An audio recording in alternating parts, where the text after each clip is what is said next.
Ce jour est dédié pour l'élévation de l'âme de André Yael Batsar et Yvonne, Zerfan Evracha de mémoire bénie. On me demande encore de parler un peu de l'actualité. J'ai pas grand chose de nouveau à dire que ce que j'ai toujours dit est en train de se réaliser. Donc les choses avancent après le programme prévu.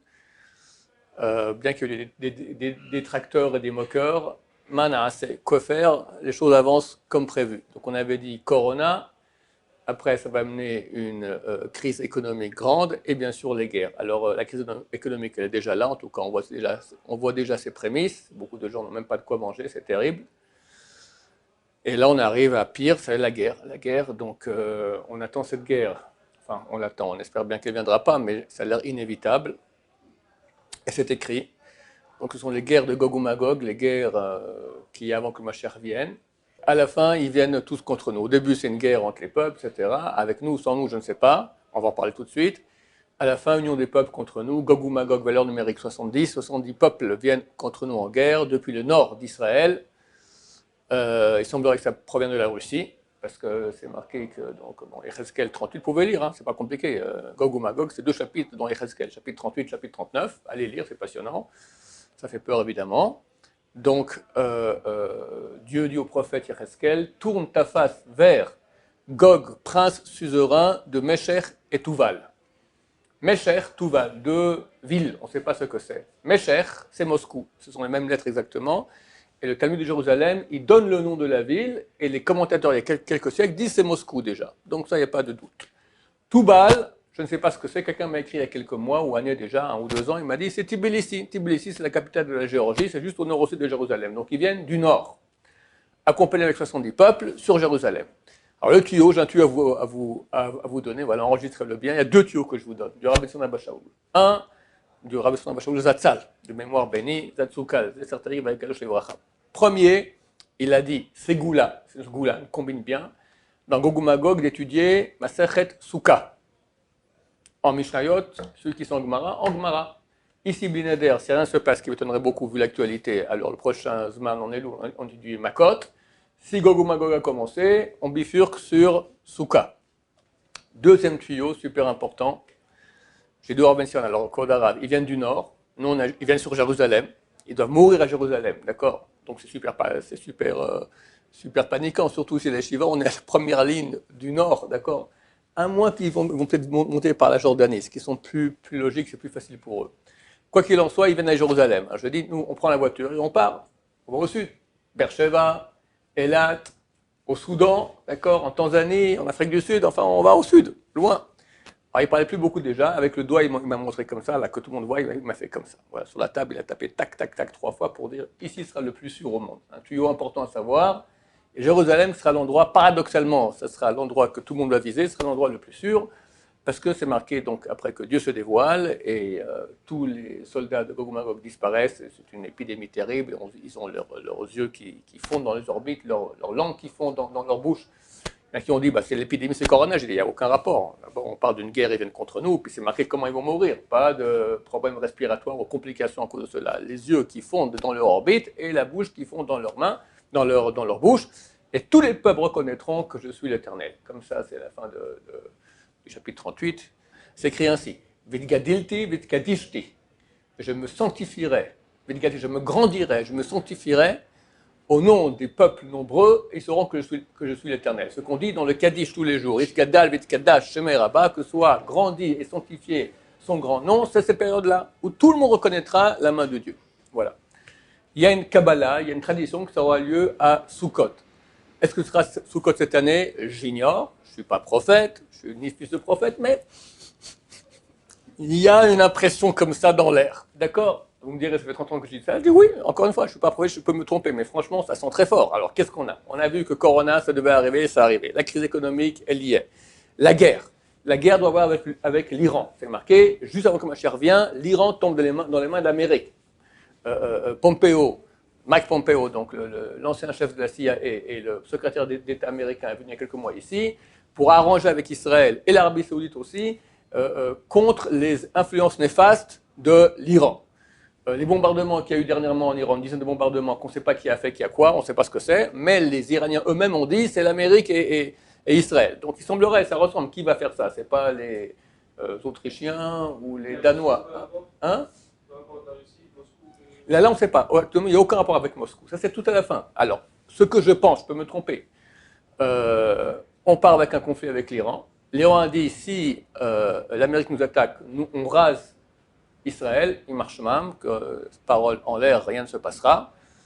Leur moyen le plus sûr de le faire, c'est pas envoyer des missiles depuis l'Iran, ça aussi, mais l'essentiel, c'est utiliser Hezbollah. Hezbollah, donc, ce sont l'armée chiite que Mike Pompeo se tue à rendre un organisme terroriste au nom des nations. Il n'a pas encore réussi, mais il a un but là-dedans.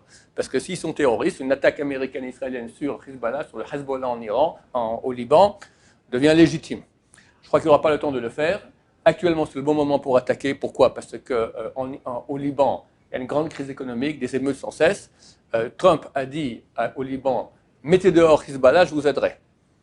Aider, bien que la situation économique en Amérique est lamentable, mais aider le Liban, c'est pas grand-chose. C'est un tout petit pied de rien du tout, quelques milliards par-ci par-là, terminé.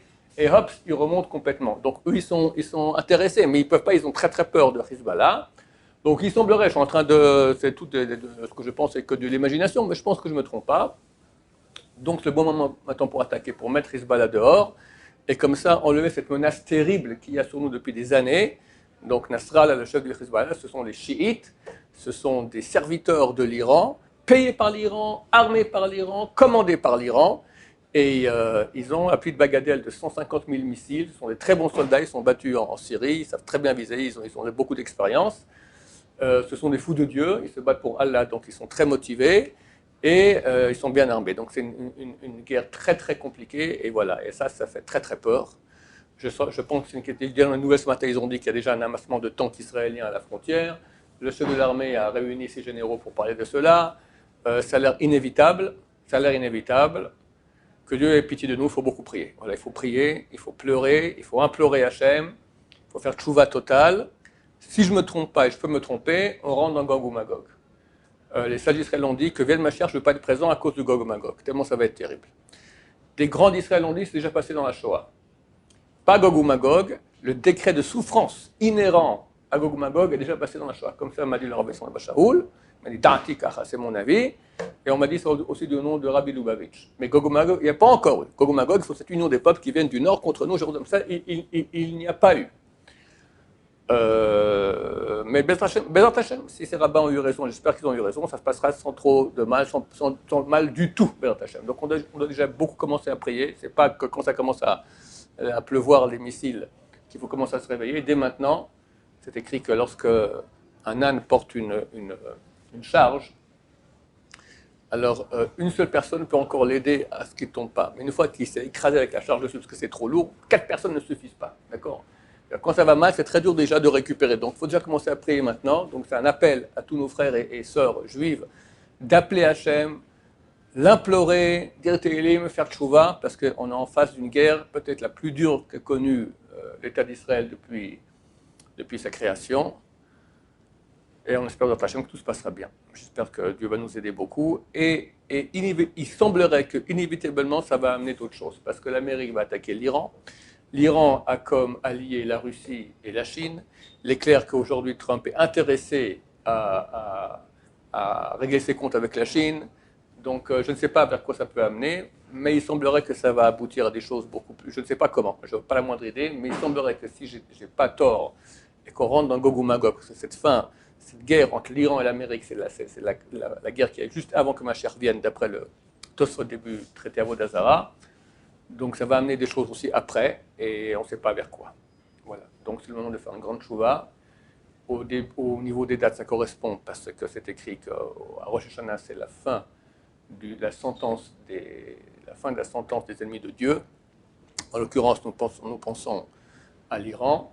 Il est clair aussi en Israël ici, c'est une situation tout à fait surprenante, terrible. Enfin, on voit que le gouvernement ne gouverne pas. Ils sont complètement dépassés, ils disent n'importe quoi, un moment comme ci, après un moment comme ça. Il y a des émeutes partout.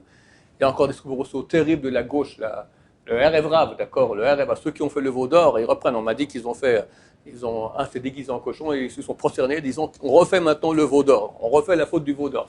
À mon avis, c'est des réincarnations du Erev Rav qui sont venus pour réparer, ils n'ont pas eu la chance de réparer. et ils vont partir en cacahuète. C'est les derniers soubresauts du mal. C'est connu qu'avant que le mal disparaisse, il y a les soubresauts les plus grands. Donc il est en train maintenant encore de faire des choses qu'ils n'ont jamais osé faire durant toute l'histoire du peuple d'Israël. J'espère que c'est leur fin, Bezrat Hashem, et que Dieu aura pitié de nous. Il faut beaucoup, beaucoup prier, faire tchouva totale. Cette guerre fait très peur, c'est pas du tout de la rigolade, c'est une très grande menace. Et Bezrat Hashem, j'espère que d'abord que ça commencera qu'après le 9 Av, parce que cette période-là est très très mauvaise pour nous. Ça peut commencer qu'après le 15 Av, c'est encore mieux. Sinon, Bezrat Hashem, alors début semaine prochaine, le mercredi, mardi soir, c'est le 15 Av déjà. C'est une très grande date pour nous. Peut-être que Dieu en profitera pour faire une grande sauvegarde, une grande rescousse au peuple d'Israël, nous sauvera de nos ennemis. Berachamim, Amen.